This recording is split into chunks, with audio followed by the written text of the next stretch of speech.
नमस्कार, मंडल news bulletin में आपका स्वागत है। आइए पेश करते हैं आज के कुछ प्रमुख व मुख्य समाचार। मौजूदा दौर में मोबाइल प्रत्येक व्यक्ति के लिए जरूरी हो गया है, लेकिन कभी कभी यही मोबाइल जानलेवा भी साबित हो सकता है। ऐसी एक घटना भंडारा जिले की साकुली तहसील के सिरेगांव बांध परिसर में सामने आई, जब मोबाइल में हुए विस्फोट की वजह से एक मुख्याध्यापक की जान चली गई और एक व्यक्ति बुरी तरह से घायल हुआ। कुरखेड़ा तहसील अंतर्गत कसारी गाँव की जिला परिषद प्राथमिक शाला में मुख्याध्यापक रहने वाले सुरेश संग्राम में अपने परिचित नत्थू गायकवाड़ के साथ दोपहिया वाहन पर सवार होकर एक कार्यक्रम में शामिल होने जा रहे थे। इस समय मुख्याध्यापक सुरेश संग्रामे ने अपने मोबाइल को अपनी जेब में रखा था, जिसमें वाहन चलाते समय अचानक जोरदार विस्फोट हुआ और सुरेश संग्रामे के कपड़ों में आग लग गई, जिससे दोपहिया पर सवार दोनों ही लोग अनियंत्रित होकर नीचे जमीन पर गिर पड़े। बुरी तरह से झुलसे सुरेश संग्रामे को अस्पताल में भर्ती कराया गया, जहां पर इलाज के दौरान उनकी मौत हो गई। वहीं वाहन से नीचे गिरने की वजह से घायल हुए नत्थू गायकवाड़ का अस्पताल में इलाज चल रहा है। नागपुर से मुंबई के बीच लगने वाली यात्रा के समय को घटाने के साथ ही भौगोलिक दूरी को कम करने हेतु बनाए गए नागपुर मुंबई समृद्धि एक्सप्रेसवे से अमरावती जिले को जोड़ने हेतु पहले से अस्तित्व में रहने वाले 3 एंट्री पॉइंट के अलावा अब चांदू रेलवे से आगे टिटवा गांव के निकट नया इंटरचेंज साकार करते हुए जिले में समृद्धि एक्सप्रेसवे का चौथा एंट्री पॉइंट बनाया जा सकता है, जहाँ से अमरावती शहर व जिला वासियों द्वारा समृद्धि एक्सप्रेसवे के साथ जुड़कर नागपुर अथवा मुंबई की ओर यात्रा की जा सकेगी। इस नए एंट्री पॉइंट की दूरी अमरावती शहर से करीब 35 किलोमीटर के आसपास है। साथ ही अमरावती से टिटवा गाँव के पास स्थित नए एंट्री पॉइंट तक पहुंचने हेतु अमरावती से भानखेड़, गंगापुर, उदखेड़, कौठाकड़ू, पलसखेड़, साउंगी, एकपाड़ा, राजूरा व बोरी होकर गुजरने वाली सड़क का विस्तार व विकास किया जाएगा, ताकि फिलहाल बेहद सक्रिय रहने वाली इस सड़क पर आगे चलकर ट्रैफिक जाम वाली स्थिति न बने। महाराष्ट्र विमानतल विकास प्राधिकरण के आधिपत्य के तहत बेलोरा विमानतल पर रनवे का विस्तार करने के साथ ही कई विकास काम पूरे हुए, परंतु विमानतल की सुरक्षा दीवार का काम शुरू होने से पहले विमानतल परिसर के भीतर रहने वाले वन्य प्राणियों को बाहर नहीं निकाला गया था। ऐसे में विमानतल का काम पूरा हो जाने के बाद भी विमानतल परिसर में हिरण, नीलगाय व जंगली सुअर सहित मोर जैसे वन्य प्राणियों का बड़े पैमाने पर अस्तित्व रहा। यह वन्य प्राणी रनवे पर आ जाने से विमान हादसों के लिए वजह साबित हो सकते हैं। इस बात को ध्यान में रखते हुए विगत 1 माह से वन विभाग ने बोमा प्रणाली के तहत विमानतल परिसर से वन्य प्राणियों के रेस्क्यू की मुहिम चलाई थी और 2 दिन पहले 250 से अधिक वन्य प्राणियों को रेस्क्यू कर उन्हें अभयारण्य परिसर में सुरक्षित ले जाकर छोड़ा गया। साथ ही विमानतल परिसर में रहने वाली 3 से 4 नीलगायों को पकड़ने का काम फिलहाल बाकी है, जो इसी सप्ताह में पूरा कर लिया जाएगा और इस काम के पूरा होते ही बेलोरा स्थित अमरावती विमानतल परिसर पूरी तरह वन्य प्राणियों से मुक्त हो जाएगा।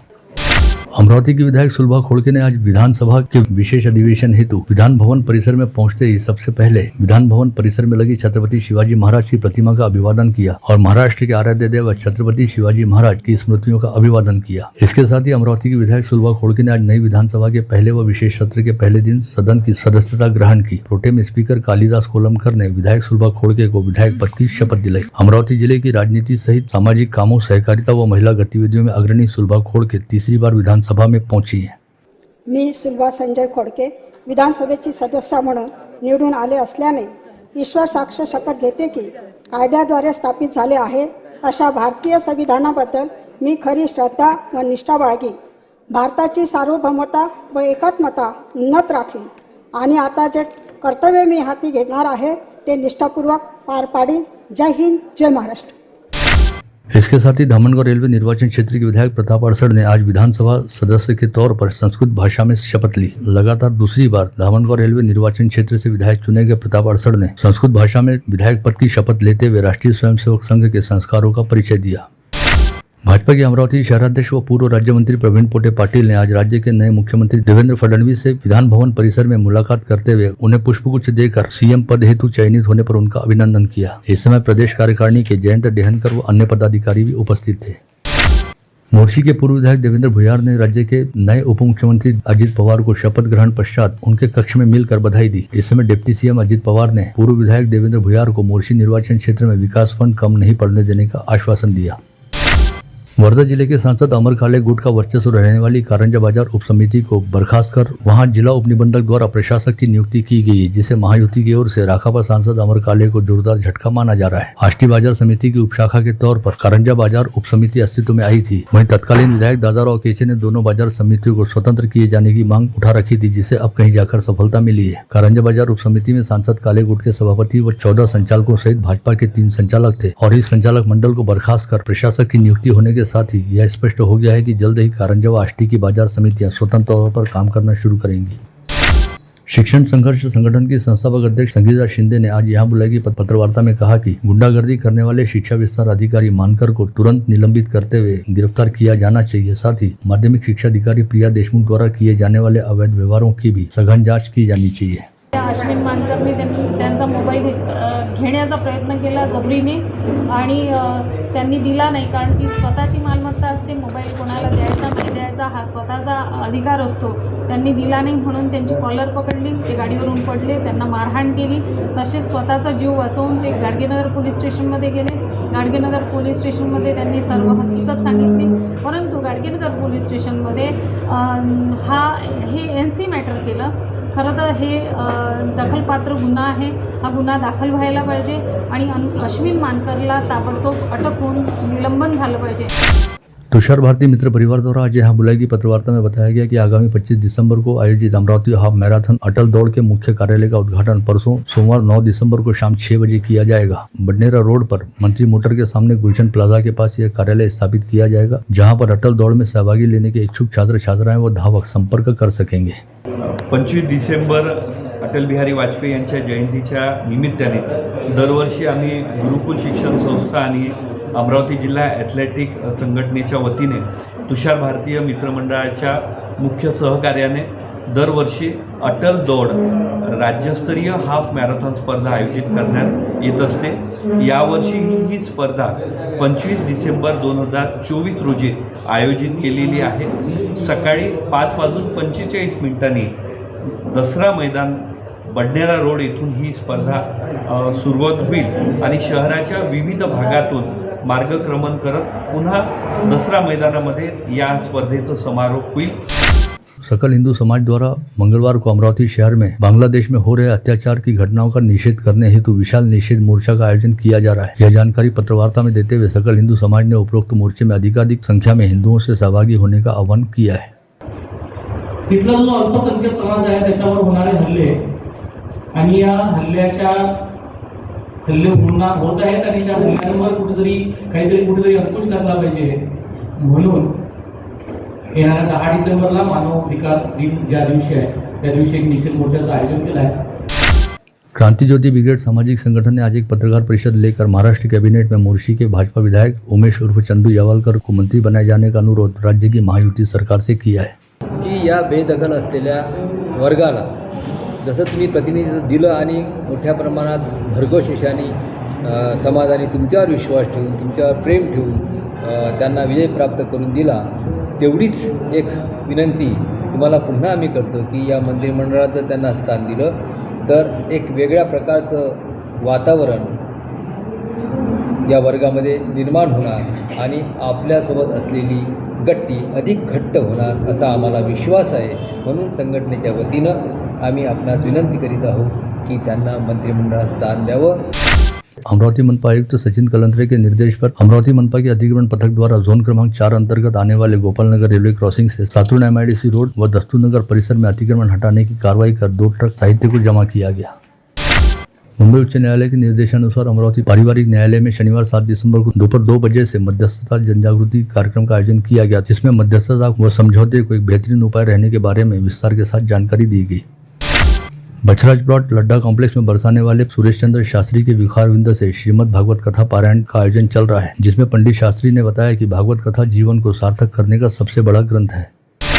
दुपहिया सवारों की जीवन रक्षा की दृष्टि से हाईवे के साथ ही शहर की सड़कों पर भी दुपहिया वाहन चलाते समय चालक व पिलियन राइडर हेतु हेलमेट अनिवार्य किया गया है, जिसे लेकर विगत एक सप्ताह से पुलिस उपायुक्त कल्पना बारावकर के नेतृत्व में यातायात विभाग ने शहर के विभिन्न एरिया में अभियान चलाया तथा 400 वाहन चालकों को दुपहिया चलाते समय हेलमेट पहनने की सख्त ताकीद दी गई.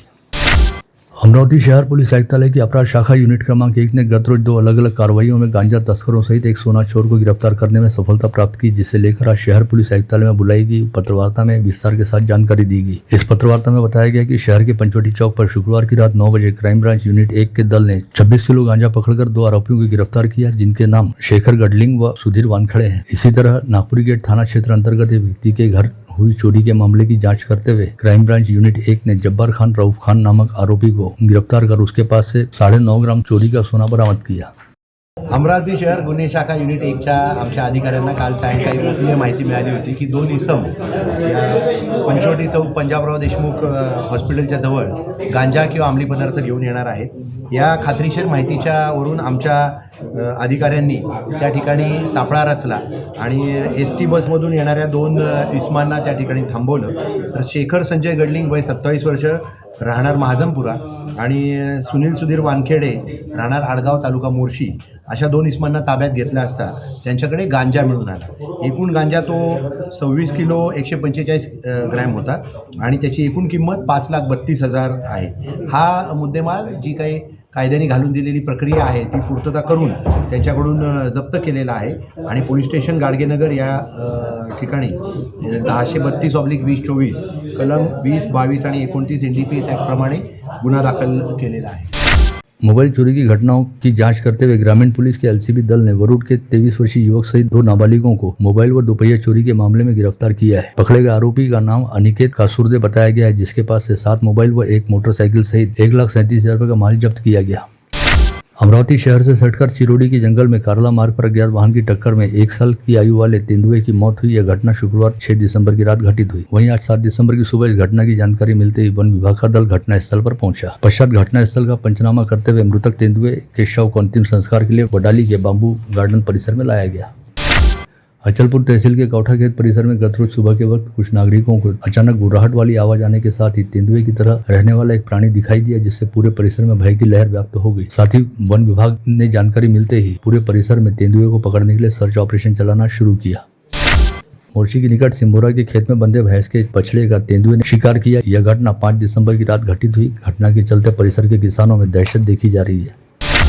नागपुर जाने वाली बस में बैठी महिला की बैग से 2 अज्ञात लोगों ने 4,30,000 रुपए के सोने के आभूषण चुरा लिए. यह घटना गाड़गेनगर थाना क्षेत्र अंतर्गत पंचवटी चौक परिसर में घटित हुई. पुलिस मामले की जांच कर रही है. विगत दिनों पथरोट थाना क्षेत्र अंतर्गत शिंदी गांव स्थित जनता हाईस्कूल में शिक्षक के तौर पर कार्यरत रहने वाले संदीप पाचपोर पर छात्रा के साथ छेड़छाड़ का आरोप लगाते हुए संतप्त भीड़ ने उनकी कार के साथ तोड़फोड़ की थी. वहीं अब संदीप पाचपोर की पत्नी ने पथरोट थाने में पहुंचकर शिकायत दर्ज कराते हुए आरोप लगाया कि उनके पति को कुछ लोगों द्वारा झूठे मामले में फंसाया गया है और जानबूझकर उनकी 2 कारों के साथ तोड़फोड़ करते हुए उन्हें जान से मारने की धमकी दी गई है. गाड़गेनगर थाना क्षेत्र में आने वाले वृंदावन कॉलोनी में रहने वाली महिला के घर से 3.5 लाख रुपए के आभूषण चोरी होने की घटना से खलबली मची है. पुलिस मामले की जांच कर रही है. चिखलदरा तहसील के गरजदरी स्थित खीरपानी झरने के डोह में डूबने से 22 वर्षीय युवक की मौत हुई. यह घटना गुरुवार की शाम 5 बजे घटित हुई. मृतक का नाम अंजनगांव सुरजी निवासी ओम रसे बताया गया है. धारनी तहसील के खारी गांव की कुछ महिलाएं पारिवारिक कार्यक्रम निपटाकर वापस लौट रही थी. तभी धारनी के निकट अंबाड़ी के पास टाटा मैजिक के पुल से नीचे गिर जाने की वजह से भीषण हादसा घटित हुआ, जिसमें 8 महिलाएं गंभीर रूप से घायल हुई. मोर्शी शहर से फिल्म देखकर घर की तरफ रवाना हुए 3 युवकों के मोटरसाइकिल की पाला मार्ग पर आमने सामने भिड़ंत हो गई. मोर्शी के निकट पाला गांव पर विपरीत दिशा से आ रहे 3 युवकों की मोटरसाइकिल की आमने सामने भिड़ंत हुई. इस हादसे में गंभीर रूप से घायल हुए 6 युवकों में से 1 युवक की मौत हो गई. सभी युवक सालबर्डी के रहने वाले बताए गए हैं. यह हादसा 5 दिसंबर की रात 9:30 बजे के आसपास घटित हुआ. बंडेरा रेलवे स्टेशन के नए रेलवे टिकट कार्यालय के सामने 40 से 45 वर्षीय अज्ञात व्यक्ति का शव रेलवे पुलिस को बरामद हुआ. मृतक की अब तक शिनाख्त नहीं हो पाई. यवतमाल शहर के धामनगांव मार्ग पर मोहा फाटा के सामने तेज रफ्तार से दौड़ रही दोपहिया अनियंत्रित होकर सड़क किनारे खड़े ट्रैक्टर से जा भिड़ी. इस हादसे में दोपहिया पर सवार दोनों युवकों की मौत हो गई. मृतकों की शिनाख्त पहुर पुनर्वसन निवासी मंगेश मेश्राम व रामराव उमरे के तौर पर हुई है.